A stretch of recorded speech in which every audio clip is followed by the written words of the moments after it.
Hello friends, কেমন আছেন সবাই? আজকে আপনাদেরকে দেখাবো ফ্যাক্টরিতে সিমেন্ট কিভাবে তৈরি করা হয়। সিমেন্টের মধ্যে কি কি কেমিক্যাল থাকে যার ফলে সিমেন্টের তৈরি বাড়ি খুবই মজবুত হয়। সিমেন্ট নিয়ে খুবই গুরুত্বপূর্ণ বিষয়গুলো আপনাদের সামনে তুলে ধরবো, যেগুলো হয়তো আপনাদের মধ্যে অধিকতর মানুষ জানেন না। আর আপনাদেরকে এটাও জানাবো যে সিমেন্ট কিভাবে চিনতে পারবেন, কোনটা আসল সিমেন্ট আর কোনটা নকল কি করে বুঝতে পারবেন।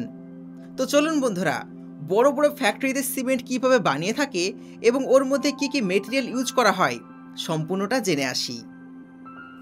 আজ থেকে 200-300 বছর আগে যদি সাধারণ মানুষের বাড়ি দেখা যায়, তাহলে দেখা যাবে বিভিন্ন গাছপাতা আর তার সাথে মাটি এই সব দিয়ে বাড়ি বানানো হতো।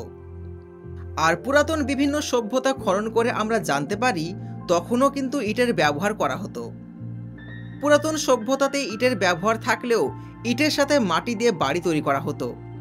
মাটির বাড়ি ঠিকঠাক থাকলেও একটা সমস্যা ছিল, অধিক বৃষ্টি হলে সেগুলো গলে যেত। তারপর 1800 দশকে ইংল্যান্ডে জোসেফ অসপিড নামক একজন গবেষক চুনাপাথর ও মাটির মধ্যে একটা মিশ্রণ ঘটিয়ে ওটাকে গরম করে এবং নতুন একটা পাউডার তৈরি করে। আর এই পাউডারটি ছিল পৃথিবীর প্রথম হাইড্রো সিমেন্ট। তবে এই পাউডারের মধ্যে একটা বড় সমস্যা ছিল, এর মধ্যে জল দেওয়ার সাথে সাথে শক্ত ও কঠিন হয়ে যেত।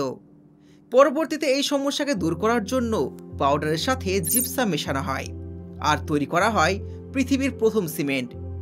প্রায় 25 বছর পর্যন্ত এই সিমেন্ট মানুষ ব্যবহার করে, কিন্তু এই তো একটা সমস্যা ছিল, এই সিমেন্ট সাধারণ খালি হাতে ব্যবহার করা যেত না। অধিক জিপসাম দেওয়ার ফলে মানুষের হাতে ঘা হয়ে যেত।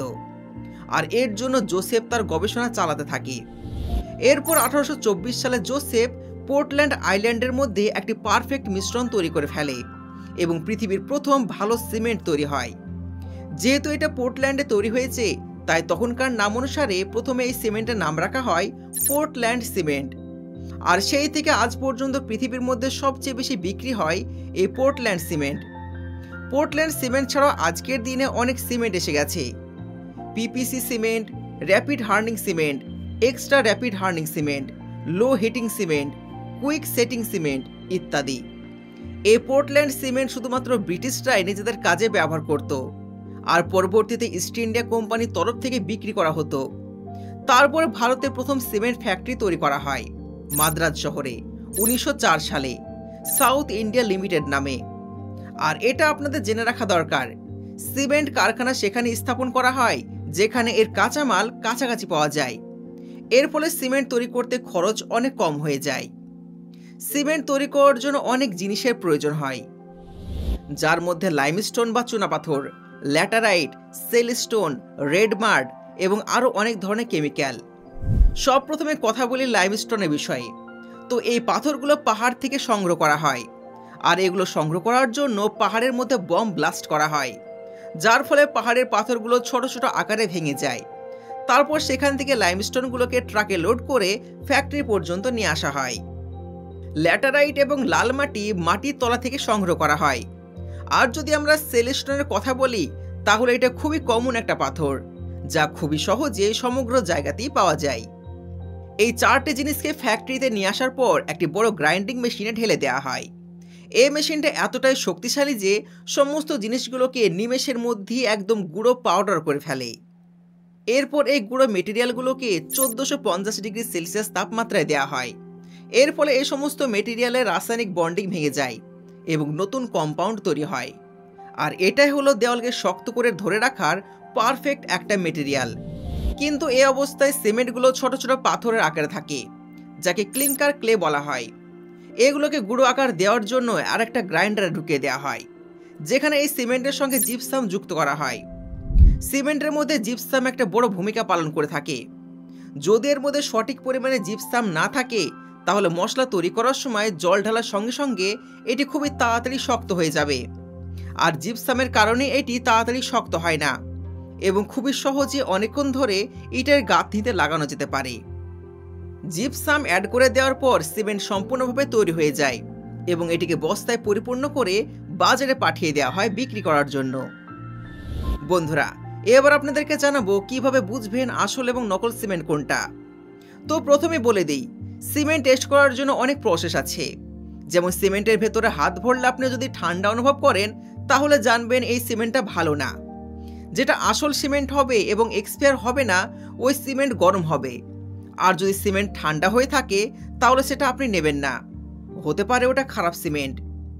সিমেন্টের বস্তার গায়ে ম্যানুফ্যাকচারিং ডেট লেখা থাকে, আর এই ডেট যদি 90 দিনের বেশি হয় তাহলে এই সিমেন্ট ব্যবহার করার আগে মিস্ত্রির সাথে একটু আলোচনা করে নেবেন।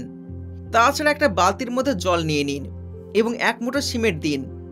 যদি সিমেন্ট জলের মধ্যে সঙ্গে সঙ্গে ডুবে যায় তাহলে জানবেন সিমেন্ট ঠিক আছে। তাছাড়া আপনি বস্তার মধ্যে ISI চিহ্ন দেখে বুঝতে পারবেন সিমেন্টটা আসল নাকি নকল, কারণ অরিজিনাল সিমেন্টের কোম্পানিগুলো তাদের বস্তায় ISI চিহ্ন থাকে, আর ISI মার্ক যদি না থাকে তাহলে জানবেন সিমেন্টটি আসল নয়, এটি নকল অথবা লোকাল সিমেন্ট হতে পারে। তাছাড়া যেগুলো আসল ভালো সিমেন্ট হয়ে থাকে সেগুলো জমতে অনেক সময় লাগে, কারণ এতে অধিক মাত্রায় জিপসাম ব্যবহার করা হয়। জিপসাম অনেক মূল্যবান একটা পদার্থ, আর সেই জন্য ভালো সিমেন্টে বেশি জিপসাম থাকে। আপনারা দেখে থাকবেন বড় বড় বিল্ডিং কিংবা গাঁথনিতে যে সমস্ত সিমেন্টের ব্যবহার করা হয় ওই সমস্ত সিমেন্টগুলো জমতে অনেক সময় লাগে, কিন্তু কিছু কিছু ক্ষেত্রে ওই সিমেন্টের ব্যবহার করা হয় যে সিমেন্ট তাড়াতাড়ি জমে যায়। কিন্তু ঘরবাড়ি বেশি দিন টেকসই এবং মজবুত করে রাখার জন্য আপনি ওই সমস্ত সিমেন্ট ব্যবহার করবেন যেটা জমতে দেরি হবে। বর্তমানে অনেক লোকাল সিমেন্ট বিভিন্ন জায়গায় তৈরি হয়, আর এই তথ্যগুলো আপনাদের জেনে রাখাও একান্ত দরকার। তো আজকের ভিডিওটি বেশি থেকে বেশি শেয়ার করবেন। বন্ধুরা, সিমেন্ট সম্বন্ধে যদি আপনি আরও কিছু জানতে চান তাহলে কমেন্টে জানাবেন, আমরা অবশ্যই আপনাদেরকে সাহায্য করব। এবার আপনাদেরকে দেখাই এগ ট্রে মেকিং মেশিন। ডিম এমন একটি খাবার যা পুরো পৃথিবী জুড়ে সমস্ত দেশে খাওয়া হয়, কারণ এতে অনেক মাত্রায় প্রোটিন থাকে, আর এগুলো একটু চোট পেলে ভেঙে যায়। তাই ডিম সুরক্ষিত রাখার জন্য এগ ট্রে ব্যবহার করা হয়। তো এখন দেখবেন এগ ট্রে কী করে বানানো হয় ফ্যাক্টরিতে। তো এগ ট্রে বানানোর জন্য সবার প্রথমে ফ্যাক্টরিতে অনেক মাত্রায় কাগজ নিয়ে আসা হয়। এগুলো ঠিক সেই সমস্ত কাগজ যেগুলো অন্য কাজে ব্যবহার করার পর ফেলে দেওয়া হয়, যেমন নিউজপেপার, ডাস্টবিন, বই খাতা ইত্যাদি। তো এই সমস্ত কাগজগুলো সবার প্রথমে ফ্যাক্টরিতে স্টোরে রাখা হয়, যেখানে এগুলো মিক্সিং করে লিকুইড বানিয়ে দেয়। তারপর এই লিকুইডগুলো একটি অন্য ইউনিটে পৌঁছে যায়, যেখানে এগুলো দিয়ে এগ ট্রে তৈরি করা হবে। এগুলোকে মোল্ডের মধ্যে দেওয়া হয়। মোল্ড থেকে এগ ট্রে তৈরি হয়ে বাইরে বেরিয়ে আসে। এবার এগুলোকে কয়েকজন ব্যক্তি মোল্ড থেকে বের করে নেয় এবং এই ট্রেগুলোকে আলাদা করে রাখে। এরপর ট্রলিতে করে এগুলো নিয়ে চলে যাওয়া হয় রোদ্রে শুকানোর জন্য। যখন এগুলো ভালো মাত্রায় শুকিয়ে যায় তখন এগুলো পুরোপুরিভাবে তৈরি। এবার এগুলো ডিম রাখার জন্য ব্যবহার করা হয়। এবার আপনাদেরকে দেখাই আইস ব্লক কি করে ক্র্যাশ করা হয়।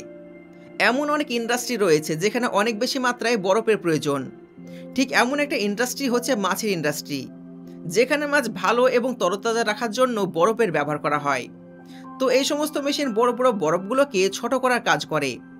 মেশিনটি বরফকে সুন্দর করে ক্র্যাশ করে দেয় এবং পাশে থাকা ট্রলিতে লোড করে দেয়। এমন ধরনের বরফের সাহায্যে নোনা জলের মাছগুলোকে ভালো করে তাজা রাখা যায়। তো বন্ধুরা, আশা করি আজকের ভিডিও আপনাদের ভালো লেগেছে। যদি ভিডিও ভালো লেগে থাকে এবং এরকমই নিত্য নতুন ভিডিও প্রতিনিয়ত দেখতে চান তাহলে ভিডিওতে লাইক করবেন, তার সাথে চ্যানেলকে সাবস্ক্রাইব করবেন। দেখা হচ্ছে পরবর্তী ভিডিওতে। ততক্ষণ পর্যন্ত ভালো সুস্থ থাকবেন। ধন্যবাদ।